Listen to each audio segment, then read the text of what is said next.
say. I think we've heard enough detail, so I'm going to cover more of the big picture.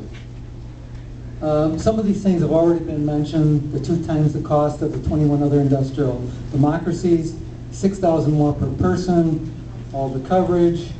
One of the things that I like is that more US cars are made in Canada than Detroit, primarily because of the lower cost of health insurance in Canada.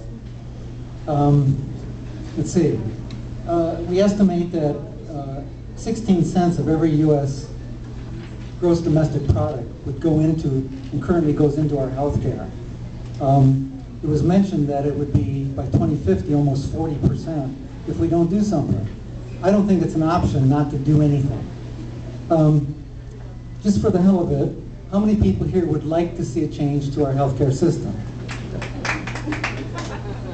How many people have had a problem or do not have insurance?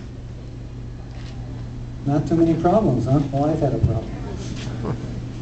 By the way, my wife put in a policy, costs her $1,000 a month, it's $1,000 deductible.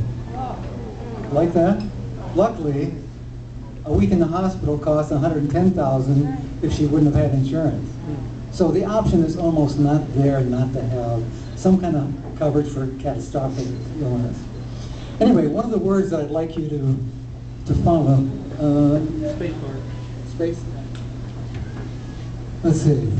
There's just some of the figures that have is likely to end up being single payer, yours in the future, unless they discover some fantastic way to really be competitive. Lastly, I'd like to talk a little bit of what the hell is healthcare.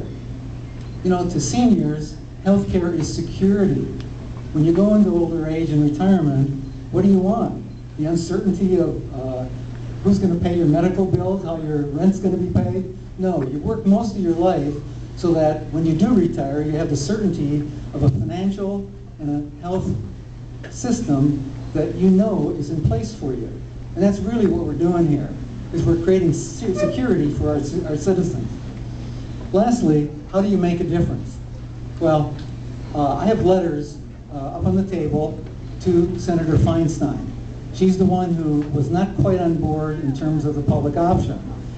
If anybody here, and everybody I hope, can just take those letters, put your name and address on it, sign it, and leave it here, we're going to her office on Monday to deliver them. For instance, the Courage Campaign has got 27,000 letters to her. You know, every little group in the area should have these letters that we can send to her. And of course, in your area here, you have Buck McKean. What you want to do there, I don't know, but what the hell? You know, take that letter, retype it, and get it to him. You know, he has to be impressed if people are going to take action.